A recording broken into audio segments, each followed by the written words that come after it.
Ndasubiye kubaramutsa abanywanyi mukunda amakuru n'ibiganiro vya misi yose tuba turiko turabashikiriza mutandwe ikaze ryo gukurikirana amakuru aba ariko aravurwa cane irya nino nga mu gihugu c'u Burundi maraheje kubimenyera ko tubashikiriza yo kwizera avurwa ku mbuga ngurukana bumenyi mu bimenyesha amakuru bitandukanye eka mbere na za nkuru zinyegezwa abarundi turazibashitohoreza tukazibashikiriza mukazikurikirana ku minsi yose ngaha kuri shene yacu muragira mukurikirane andi makuru ariko aravurwa mu gihugu c'u Burundi. Muri aya makuru muraza kumviriza ibirabana n'ubugeni budasanzwe bwobereye muri bajaji, turaza kubigaruka ko mu ntango z'aya makuru muraza kuvyumviriza. Turaza kunyarukira mu yandi makuru ariko aravurwa mu ntara zitandukanye, tubashikirize ivyobaye mu ntara ya Ruyigi ku munsi wo guhimbaza imyaka 60 Uburundi buhejeje bwikukiye, muraza navyo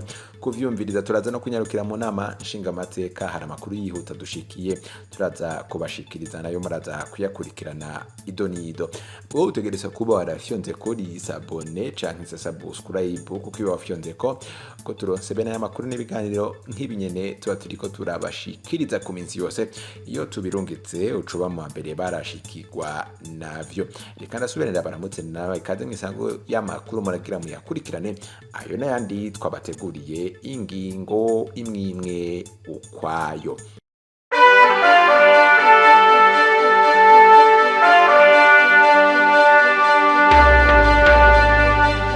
Nemeje kubabwira yuko ariyo nkuru yari kiravurwa cyane ku mbuga ngurukana bumenyi, amasanamu yari karacara ku mbuga ngurukana bumenyi atambagira mu banyagihugu batandukanye mu ntara ya Gitega ku mugwa mukuru wa politike. Habaye ubugeni bwabereye muri bajaji, mu gihe benshi mu gutegura ubukwe bibagora mu gukota imodoka no kurondera ibitoro, mu gihe na n'ubu ngubu nyene igitoro cibandanse mu gihugu c'u Burundi ndetse n'uburyo bwo kwiyunguruza bibandanya biragorana mu gukota imodoka no kurondera ibitoro.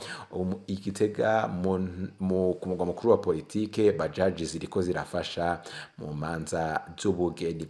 Urubanza ruraryoshwa cane kandi uburyo bukoreshwa bukaba buke, na bajaji isharije neza nkuko vyagiye biragaragara mu masanamu yabandanyije aratambagira ku mbuga ngurukana bumenyi zitandukanye. Mu kwambara naho bamwe ngo bijya bihuzu vyera nta kamaro kavyo, abandi ngo nagateka n'ukwambara umwerase, ariko naho nyene ntavyo kwigora ngo hariko haragura ivy'amahera menshi. Mu Kirindo naho ngo baharya irege nta vy'imiduga nkuko vyagarutswe ko n'abaherutse gukora ubukwe nabwo bakagenda n'amaguru nkuko vyagiye biravurwa cane mu gihugu n'irya nino. Ivyo nyene bikaba vyagiye biragaruka ko n'abanyagihugu batandukanye batanga ivyiyumviro vyabo bitandukanye, ndetse bikaba vyaragiye biragaruka ko no kubimenyesha amakuru bitandukanye aho bagiye baratambagiza ayo masanamu y'izo bajaji ziriko zirakoreshwa mu manza z'ubugeni. Reka dutandukire ayo makuru tubashikirize n'amakuru ariko aravurwa mu ntara ya Ruyigi. Mu ntara ya Ruyigi ku munsi wo guhimbaza imyaka igira 60 Burundi bwikukiye, batanu barashimiwe kuko bitanze mu vyo bakora. Buramatari w'intara ya Ruyigi Emeransiene Tabu yarushimiye abitanze kurusha abandi mu vyo bakora. Uwa mbere yashimiwe n'impundu Audrey Wibutaganzwa, uwo nawe akaba ari umwana muto afise impano yo kwivuga amazina, akora ku bisata bitandukanye. Uwundi yashimiwe ni umukukuruke akora muri komine Ruyigi Ndeyi Frederic, ku myaka y'inyongera akitanga gushikaho yakira abantu inyuma y'amasaha y'akazi.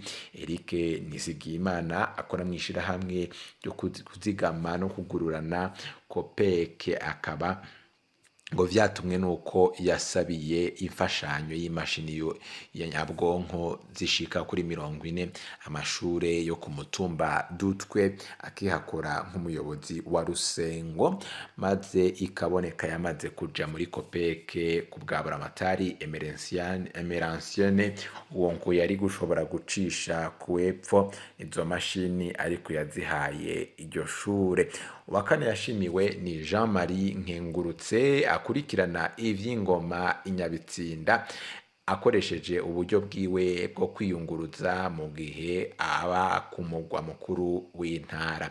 Gervas Habiyakare nawe nyene yarashimiwe, nawe akaba yaratanguje umurwi w'umupira wo gwaruka, Buramatari akaba yamusavye gutanguza abigeme nk'uko yabigize ku bahungu. Ivyo bikaba nyene vyagiye biravurwa cane ngaho mu ntara ya Ruyigi, ku bagiye barahabwa udushimwe bitewe n'ibikorwa bitandukanye bakoreye muri iyo ntara. Bikaba vyarabaye ku munsi w'igenekerezo rya mbere mu Kakaro, ubwo Uburundi bwahimbaza imyaka 60 buhejeje bwikukiye.